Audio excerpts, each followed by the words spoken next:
mga nagatanaw sa ato sa Iloilo kag Bacolod Monday kag Friday hasta Friday alauna sang hapon kag Sabado 12:45 umpisa ang volleyball dire sa GMA News TV. Change accent syempre Ilonggo eh. Let's go over to Miyaka Lem. Thanks, Seb. Ito nga, Meralco ay isa sa mga teams na also nagkakaroon ng problema pagdating sa chemistry. Kaya naman sabi ni Coach Oliver, yung mga players daw niya ay mismong employees ng Meralco. Kaya hindi rin daw sila nakukumpleto pagdating sa practice. Pero sabi niya today daw, no excuses.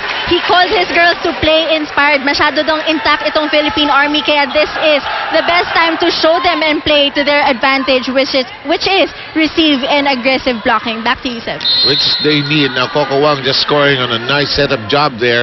It's 5-8. Salak. Oh, but Bautista is simply unstoppable and Oliver hasn't come up with anything to stop her. That's right, because she's been really doing it via push, diba? Combination play, open hit, talagang lahat eh. Yan. Oh, pero this time sumabit. Saka nahirapan si Bunag controlling it in the first place. 7-8 ang bilang natin. Nasa second set tayo. Unang set na tangay ng Army. Grabe yung variety na pinapakita nitong si Nene Bautista. Yes, today. In her element si Nene today. In the meantime, ang serve ni Stephanie Mercado malakas. And Steph sent it way back to somewhere in San Juan. 9-7 ang bilang natin. Bunag will serve. Si Bunag, staple ng Army ito eh. Yes. At isa siya sa akin very steady player. Not so flashy, basta pag nakita mo yung numbers niya, nandun lang siya palagi. Nakaka-contribute. Ging Balse telling Salak, taas mo pa ng konti. Nahirapan ako doon. Ako muna. Rexona anti-perspirant deodorant, it won't let you down. Ikaw naman. Oo, dahil dyan sa Rexona na yan, ang Meralco with 4 attack points at ang Philippine Army with 6. So, mas nakaka-play pa rin itong Philippine Army. Here's Wang. Salak. Oh, it was dug up well. Kainglet, not exactly hitting it cleanly. Bautista, cleanly. Just too much power behind Bautista attacks. Ang lalakas ng palo ni Nene today, Extra rice. Extra mojos. Pwede ko siyang biro pag nag-best player ko all the way sa Sibingo. We are young again, Nene. Well, Jose with 9 excellent sets. And Salak with 11. Oh, Salak mostly to Nene Bautista. Excellent sets. So when they connect, Kainglet watched it go up again. Hinulugan ni Carolina. Nagkagulo sa Meralco. What a sweet touch from Michelle Carolino. 8-11 is the count. Naman to, saktong-sakto lang. Right over, Jose. Ageless to Michelle, no?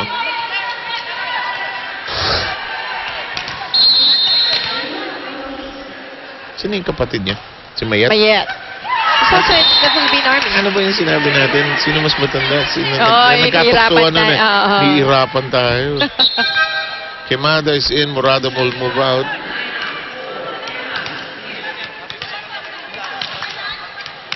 Mikasa is our official ball here in the Shakey's V-League. 12-8 is the count. Chance na ng Meralco to habang si Nene nasa likod. Kainglet. She's been in that bind before. Alam niya yung ginagawa pag naiipit siya sa sector na yan. At saka alam niya na kung kailan niya i-challenge at kung kailan hindi. Katulad doon, ipit na siya. She did not take the challenge. Instead, went for the push. Got the point. Quemada was sent in to pull out Morado so Morado could get some instructions. Reyes. Jose. Kainglet. Bit of a miss-hit. Salak, dumped it over. Once again, Tina Salak. Yun ang mahirap sa dump ni Tina Salak. Yung angle na pinanggagalingan mataas, kaya tusok na tusok, mahirap kunin. Mabilis ang pangyayari, kumbaga. She has a big corner in her eye, ano? Kitang-kita niya yan, ano? Kept alive. Carolina, free ball tayo. Oh, that's going to be overset. Jovelyn Gonzaga was just too ready for that one. And 14-9 and Coach Oliver has to talk to his team again. Ito yung result na hindi we are not talking eh. Imagine, chance ball, si April pa yung kukuha. Dapat akin na to, akin na to. Okay. Oh, chance na, sayang yung chance natin eh. Okay, pangalawa, girls, I'm always reiterating to you. Pagbalik ka na bola, pag-transition, punta ka agad tayo sa posisyon natin. Sa quick muna, dyan. Pagka wala na, balance right away. Okay? So yun muna, we have to receive. Guys, kailangan natin maka-fast play. So we have to receive and pass properly. Para may fast play, namimigay yung fast play natin.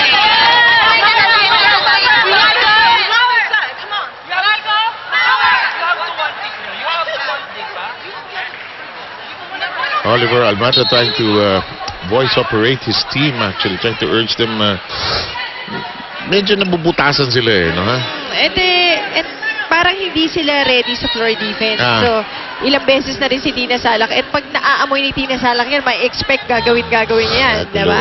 Gulo-gulo niya. Parang a voice in her head says, ooh, address. But this time, it's to get the point off the serve of Tina Salak. Nothing working for Meralco, at least in the second set. 15-9. Or Tina Salak. Tao rin pala si Tina, no? She also has those frustrating moments, don't we all? In the meantime, Kainglet, another one who pounces the volleyball endlessly. Like Ruby De Leon, Wendy Simana. Mikasa loves them. Yep. Palo, huli si Ging. Nagkagulo. Nice dive, Torres. I love that dive. Parang pang SeaWorld. Yes. Hey, ladies and gentlemen, want to see the seals? Here they are.